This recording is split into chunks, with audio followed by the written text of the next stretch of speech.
Hello friends, I am Dr. Madhukar Jadhav. In the last lecture, we have studied various hydraulic formulae for finding out the velocity of sewage flow in the sewer. In that, we have studied Chase's formula, we have studied Manning's formula, and also we have seen the formulas for finding out Chase's constant and the Manning's constant. In this lecture, we are going to study the hydraulic design of sewer. So hydraulic elements for circular sewer running partially full means when the sewage is not flowing for its full capacity, that is partially full. So figure shows the circular section running partially full, in which capital D is the diameter of the circular sewer, small d is the depth of sewage at partial flow, theta is the central angle subtended as shown in figure. Then small a will be the area of cross section for the partial flow, small p will be the wetted perimeter for partial flow condition, small r will be the hydraulic mean depth or hydraulic radius for partial flow condition, and small v will be the velocity of flow at partial flow condition. Now when circular sewer running partially full, then we can calculate the various elements. So first of all, central angle theta can be calculated. Cos of theta by 2 is equal to 1 minus 2d upon capital D, where small d is the depth of sewage at partial flow condition and d is the diameter of the sewer. Then partial depth is calculated by the formula small d is equal to capital D upon 2 minus capital D upon 2 into cos of theta by 2 is equal to, taking d by 2 common, d by 2 into bracket 1 minus cos of theta by 2, and hence proportionate depth, that is small d upon capital D, is equal to 1 upon 2 into bracket 1 minus cos of theta by 2. So this proportionate depth is useful in calculation of either theta, either d, that is diameter of the sewer, or partial depth at partial flow condition. Then second element which we are going to find out is the area at partial flow conditions, that is small a. Small a is equal to pi by 4 into d square into theta divided by 360 minus d by 2 into cos of theta by 2 into d by 2 into sine of theta by 2. Taking pi by 4 d square common, d by 4 d square into bracket theta divided by 360 minus sine theta divided by cos theta, and hence proportionate area small a upon capital A is equal to, into bracket, theta divided by 360 minus sine theta divided by 2 pi. Then next hydraulic element is weighted perimeter small p. For partial flow condition, small p is equal to pi d into theta divided by 360, and hence proportional perimeter, that is small p upon capital P, is equal to theta divided by 360. Then next hydraulic element is hydraulic mean depth, that is small r, is equal to small a upon small p is equal to pi by 4 d square into bracket theta divided by 360 minus sine theta divided by 2 pi whole divided by pi d into theta divided by 60. Rearranging the terms, a by p is equal to capital D by 4 into bracket 1 minus 360 sine theta divided by 2 pi theta, and hence proportionate hydraulic mean depth small r upon capital R is equal to into bracket 1 minus 360 into sine of theta divided by 2 pi theta. Then next element is velocity of flow small v. Velocity can be calculated by the Manning's formula 1 upon n into r raised to 2/3 into s raised to half. Hence proportionate velocity small v upon capital V is equal to capital N upon small n into bracket small r upon capital R raised to 2/3. Considering capital N upon n is equal to 1, the proportionate velocity is equal to small r upon capital R raised to 2/3 is equal to into bracket 1 minus 360 into sine theta divided by 2 pi theta raised to 2/3. And the last element is discharge. For partial flow condition, discharge small q is equal to small a into small v. Velocity is calculated small 1 by n into r raised to 2/3 into s raised to half.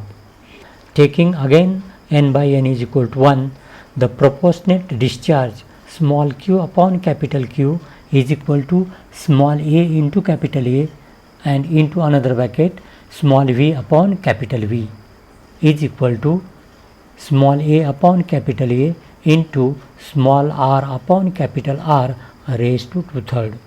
And the final formula for proportionate discharge is equal to theta divided by 360 into bracket 1 minus 360 into sine theta divided by 2 pi theta raised to pi by 3.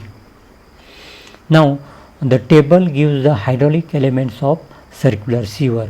So depending upon the depth condition, that is when proportionate depth is say 0.1, then proportionate area, proportionate perimeter, proportionate mean depth, proportionate velocity and the proportionate discharge are given in the table corresponding to small d upon capital D.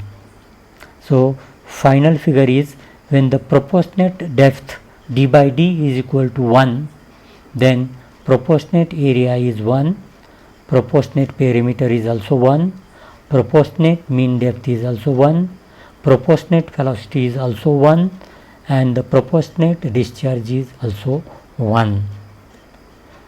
Then we are going to study regarding minimum velocity of flow.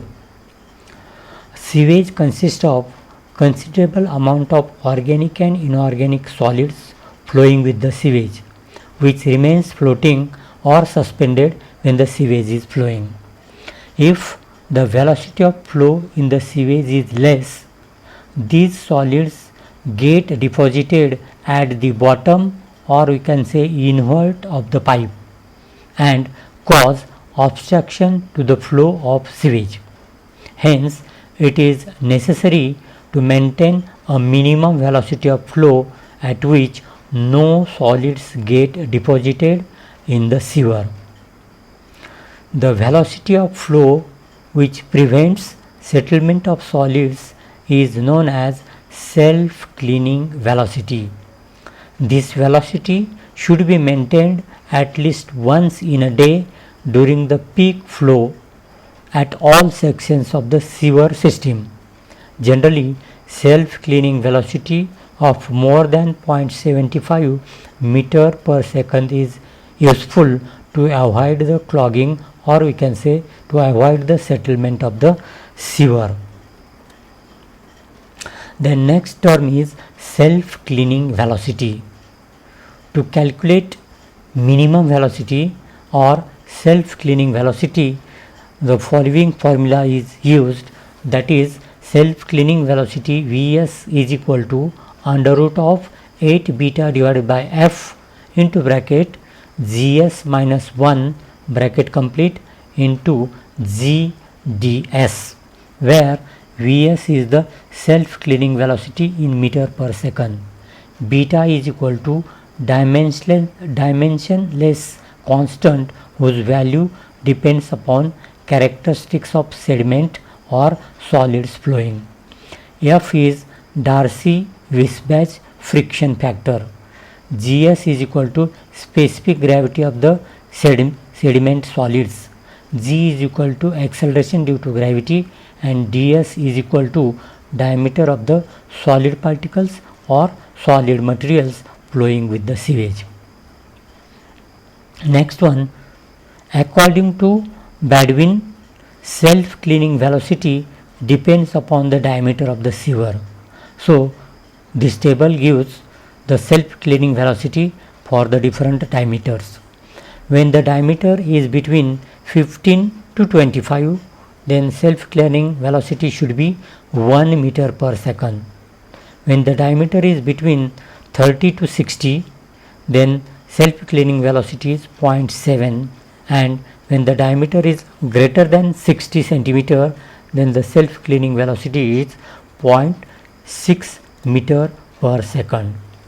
The next term which we are going to study is maximum velocity of flow. The velocity of flow in sewer should be too high, as the suspended solids will cause wear to the contact surfaces of the pipe and erode the pipe material of sewer.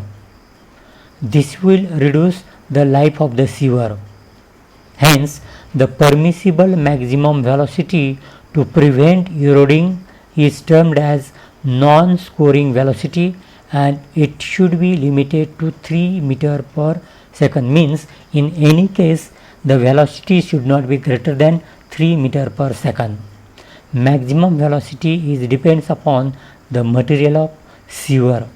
Following table shows the maximum velocity in meter per second for the different sewer materials. So column first gives the material and second column gives the limiting value of velocity. When the sewers are made from the vitrified tiles, then the limiting velocity is 4.5 to 5.5 meter per second. When the cast iron sewers are there, then the limiting velocity is 3.5 to 4.5. When the stoneware sewers are there, then the limiting velocity 3 to 4 milligrams per liter. Then when cement concrete sewers are there, then the limiting velocities are 2.5 to 3 meter per second, and for ordinary bricks the velocity is 1.5 to 2.5, and for earthen channels the limiting velocities are 0.6 to 1.2 meter per second. So these are regarding the various formulae for the partial flow conditions and design of the sewer. Thank you.